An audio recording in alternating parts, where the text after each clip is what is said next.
Building a dream life in 2025 can feel like a cosmic joke.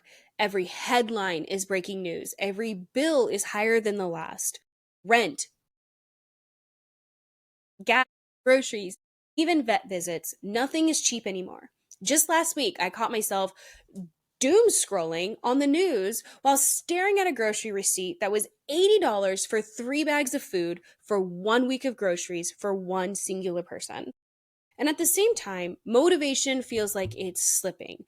Drive feels like it's fading. And you add in the political climate, the constant uncertainty, especially in the United States. And it's no wonder so many of us feel exhausted, heavy, and hopeless. We start asking, what can we even do? And resistance doesn't always look like protest signs and megaphones. Sometimes resistance is simply refusing to give up on the dream that you are building. Because dreaming in times like these, it's not naive, it's persistence. It's trudging through trenches of nothing, holding on for that small glimpse of sunshine that reminds you why you keep going. Hi, everyone, and welcome to Taking Up Space with Jordan. I'm your host, Jordan. I started this platform to help women everywhere step into their dream lives, one honest conversation at a time. Because, yes, our experiences are unique, but they overlap more than we realize. And when we name the hard stuff, the struggle, the sacrifices, the doubts, we start to see that we're not as alone as we feel. So, today I want to talk about the realities of building your dream life. The truth is, I don't live this glamorous, financially abundant life yet. For me, part of the dream is still getting there. But getting there is not easy. It's a long, messy road filled with trade offs, mistakes, and moments of doubt. And that's what I want to dig into today. Why chasing your dream life can feel like a battle, and more importantly, how you can keep showing up for yourself anyway. But first, don't forget to like, share, and subscribe to the podcast. It helps others find this platform and hopefully start taking more steps to building their dream lives. Now, let's get into it. When we look at other people's dream lives, what we usually see is that find, polished end result. It's like peeking into someone's picture perfect living room while their spare bedroom is packed to the brim with clutter and shit. What we don't see is the mess, the mistakes, and the sacrifices it took to get there. That's one of the reasons why I started this podcast, not just to inspire women, but also to be transparent about the highs and the lows of building a dream life. Because behind every glossy success story are the everyday struggles that we often don't talk about. The financial burden, the burnout, and the constant uncertainty about whether you're doing it right. For me, living alone in an expensive city at 30, almost 31, comes with constant trade-offs. I'm not a carefree 20-something anymore. I've lived, I've loved, I've lost, and I know how real the consequences of my choices can be. Chasing my dream life means being intentional about where my money and my time go. Sometimes that looks like staring at my bank app and realizing I can either buy that new piece of equipment or I can go out with my friends this weekend, but not both. That's the part people don't show you about chasing a dream. It's not just about discipline. It's about choosing between things that you love and carrying the guilt of whichever one you said no to. But you're doing it because you believe that there is something bigger just around the corner for you. And I'm not going to sugarcoat it. Some days the dream, it feels like a nightmare. Just the other morning, I woke up at 4 a.m. to record a supplemental podcast episode. I poured all my morning energy into it. I structured my whole entire day around making sure I got this recorded. Only to realize the next day, when I woke up early again to edit that episode, my mic hadn't even been on the day before. It was a simple mistake, but it threw off the entire next day of writing and planning, and the worst part, the self-talk that followed. Why didn't you check your mic? This always happens to you. Why can't you just get it right after X amount of episodes? Nah, nah, nah, nah, nah. That's the hard part of chasing dreams. There are endless opportunities of doubt for yourself. Those voices in your head whispering, maybe you're not capable. Maybe you're wasting your time. Maybe this is delusional. I'm sure every person who has ever built something meaningful has had moments where they thought, what if I'm just not cut out for this? And I'd be lying if I said I hadn't thought about taking a higher paying job. The appeal is obvious. Travel without bargain hunting, buy what I want without the guilt, breathe easier financially. Because most of us, we're building in the cracks of our day. We're doing it between shifts, during late nights, on lunch breaks. For some of you, it's working doubles while still trying to launch your Etsy shop. For others, it's writing chapters of your book after putting the kids to bed. Maybe it's saying no to every happy hour because you're saving for that certification that's going to take you to the next level. That's the reality of the dream. Sacrifices that nobody sees, that are stacked on top of the other. Dreams don't come with extra hours or a secret trust fund. They get squeezed into the same 24 hours that everyone else has. And when people say we all have the same 24 hours as Taylor or Beyonce, I push back on that. That's not a critique of their work ethic. They've earned their success. They are the queens that they are. What I'm critiquing is the comparison. Because most of us are juggling full-time jobs, caring for pets or kids, maybe school, maybe a sick parent, all while trying to build something meaningful. Our 24 hours are not cushioned by teams, financial freedom, or built-in support. And yes, again, I think about it sometimes, taking the corporate grind instead of this. And when I do, I actually feel guilty. I wrestle with guilt when I skip brunch to save for a new camera. I feel that sting when someone dismisses this as my little hobby or as, do you make money from that yet? Nina, hey, you need to chill out, dude. The emphasis on yet cuts so deep. But here's the thing, the shame, the guilt, the frustration, they're nothing compared to the weight of regret. I'd rather carry the struggle of trying than live with the question of what could have been. When you align your life in a way that it lights you up with purpose, walking away becomes nearly impossible. Even when it's hard, even when people around you suggest giving up, being realistic, or turning your little dream into a hobby. Because those people are also the ones trying to make your dreams feel irrelevant, feel too far out of scope, too big for someone like you. But you know that your dreams are just scratching the surface of what you are actually capable of.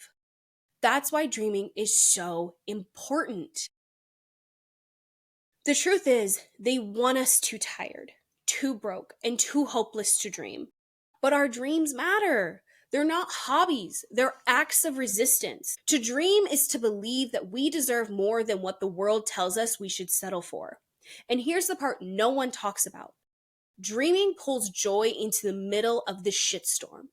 It's laughing with a friend while planning something bigger. It's that pride when you hit that small goal. It's celebrating someone else's win while refusing to believe that yours won't come. Because when we still dare to imagine a future where we are free, safe, and whole, that's not delusion. That's survival. That's revolution. And I know that I'm not the only one who feels this. I hear it from women like you all the time. I hear the struggle, the juggling act, the fatigue, the guilt. It's all a shared experience. But what I also hear is the quiet determination that keeps you moving forward, even on days when your dream feels so far away you can barely see it. This raw struggle is what makes your dream so powerful and so worth fighting for. That's what chasing a dream feels like. It's exhausting, it's relentless, and yet we keep moving forward, step by step. And it can feel like this constant uphill climb with rocks in your shoes. And it's okay to be tired. It's okay to need to take a break. Honestly, on some days, I even let myself throw a little pity party. I'll text my friends and be like, what dumb idiot decided she wanted to be her own CEO? And I'll laugh through the shame and the guilt and the exhaustion. But guess what? I keep going. That little laugh, that moment of, oh, poor baby, going after her dreams needs a nap. That's what makes the hard road survivable. Being able to laugh about it, being able to find joy, being able to find community. Because that's the reality of going after your dreams. It's a hard road. Think of it like a brutal hike with 5,000 feet of elevation. For some people, the climb is gradual with switchbacks and beautiful resting spots. But for others, it's a near vertical climb, demanding ropes, carabiners, and grit, and whatever else equipment you need to climb like that. And when we're on the climb, What keeps us moving are those tiny little signs that we're not climbing for nothing. We get peaks of the view, moments of joy. We meet different and new people that are now our best friends. It makes it all worth it because the view at the top, stunning. And the real reward is knowing you climbed your own mountain, your own way. And I do need to add one little thing here. We are not all born into this world on equal footing. We didn't all start on the same hike. Some of us had to walk just to reach the trailhead, while others arrived in luxury transportation and top of the line gear already handed to them. For people of color, for queer folks, for anyone who doesn't fit neatly into society's boxes, the road to your dream comes with extra barriers. That's not pessimism, that's just reality. And it's also why our dreams matter even more. Because when we fight for them, we're not just resisting for ourselves, we're carving out space for everyone else that is coming up behind us.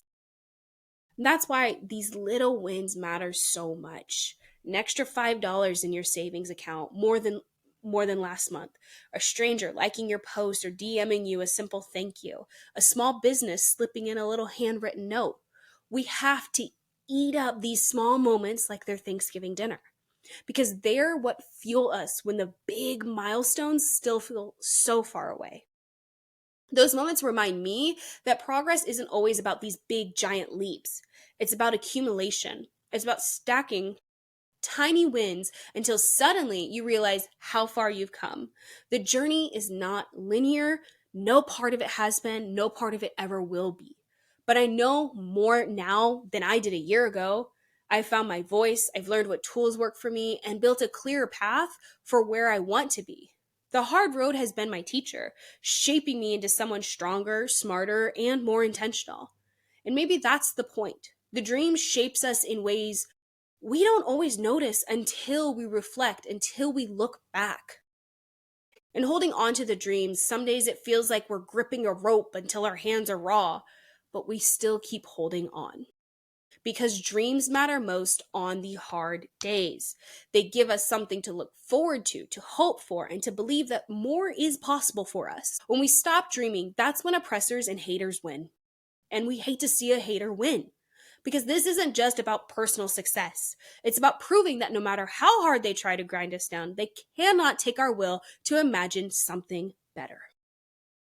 And it actually makes me think of that scene in A Bug's Life. And so sorry, I got access to my mom's Disney Plus account, so best believe Disney has been on nonstop.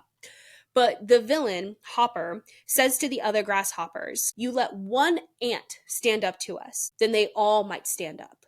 Those puny little ants outnumber us 100 to 1. And if they ever figure that out, our way of life is over." That's the truth most systems of power don't want us to realize. We outnumber them. And if enough of us keep dreaming, if enough of us keep resisting, even in small ways, the whole system has to shift. So that's why I'm here, moving into this next part of the episode, to give you practical ways to keep fighting for your dream. Fight against the hoppers, because holding on isn't just about survival, it's about building momentum together.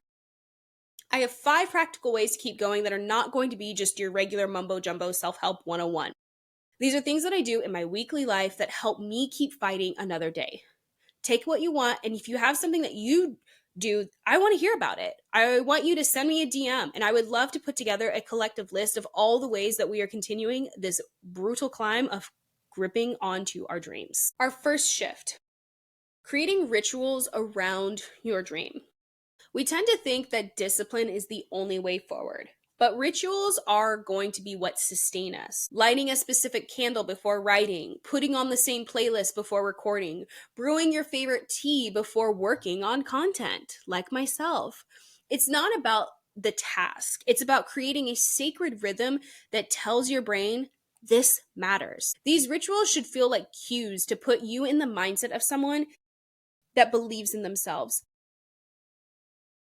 and fights for their dreams. I'm so sorry about that. I released a supplemental YouTube exclusive episode on how you can start living in your main character energy, and this is very similar. It's basically creating intentional moments that remind you who you're becoming. Whether it's the outfit you put on before a creative session or the specific coffee shop where you do your best thinking, These small details aren't superficial. They're anchors that keep you connected to your vision when everything else feels chaotic.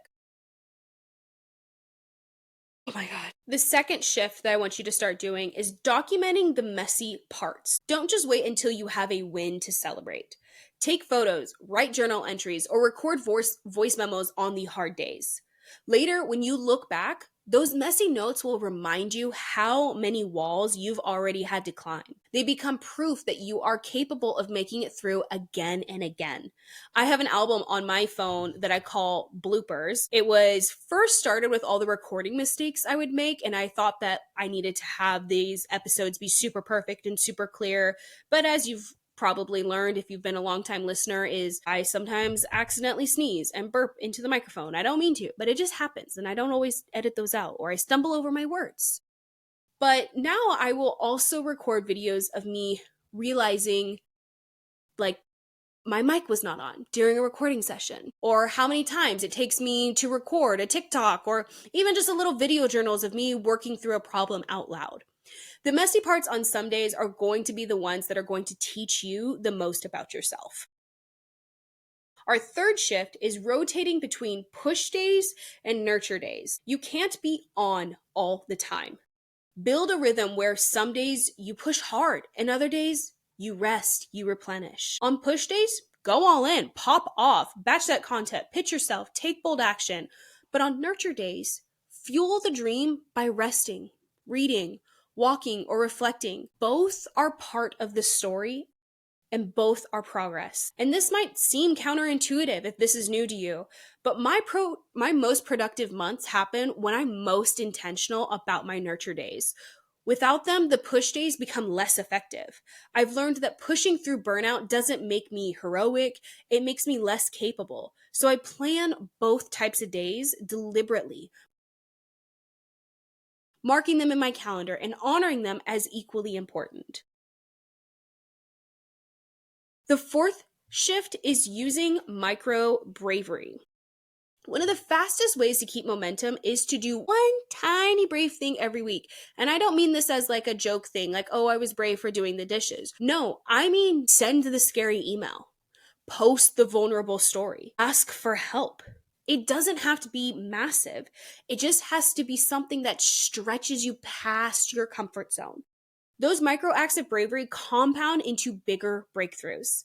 I found that tracking these small acts of courage helps me also to see how far I've come, very much like recording the messy parts. So I keep a note on my phone where I list each tiny brave thing that I do, whether it's finally introducing myself to someone I admire or sharing work that feels unpolished. Over time, this log becomes, once again, proof that I'm capable of facing my fears and overcoming all of the walls, even when they're disguised as small little moments. Our fifth and final shift is borrowing belief when you don't have your own. And I know this is probably going to sound maybe scary to people who are resistant to relying on others. But this is not necessarily putting all your burdens or weight onto somebody. No, this is just leaning on the voices of your community and allowing them to help you in small ways. I like to save screenshots of encouraging messages, keeping a folder of listener DMs, recording affirmations from friends or family. When your own belief wavers, because it will, borrow theirs until it comes back. There's nothing wrong with reaching out to your community to be reminded that you are, in fact, that bitch. We can't be the only ones cheering ourselves on all the time.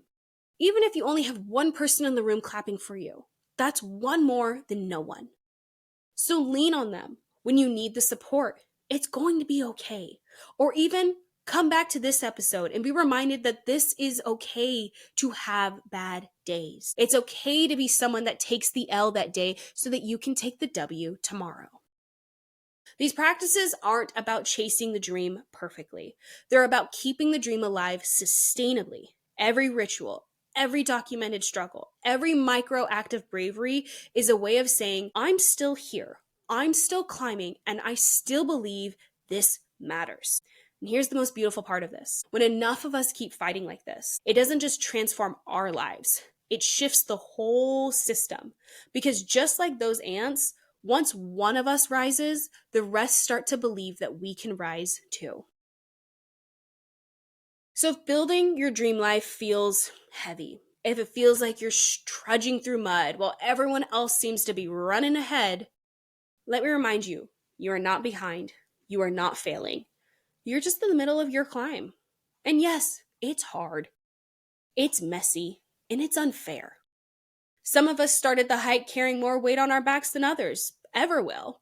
But every step that you take, every tiny win that you claim, every time you refuse to quit, you are reshaping what is possible. Not just for yourself, but for the people watching you. For the ones coming up behind you who will find the trail a little bit clearer because you kept walking. And here's your final truth. Dreaming isn't delusion. It's survival, it's resistance. It's proof that even in a world that wants us small, tired, and hopeless, we still believe in more. And the more of us who hold on to that belief, the harder it becomes for anyone to take it away. So if you hear nothing else from me today, hear this. Don't let the weight of today steal the hope of tomorrow. Keep dreaming, keep fighting, keep climbing your damn mountain your way. Because one day you're going to look back and you're going to realize that what once felt impossible became the life that you refused to give up. So keep dreaming, keep trying, and don't let your dreams slip away because someone else believed that they were too big. Kisses.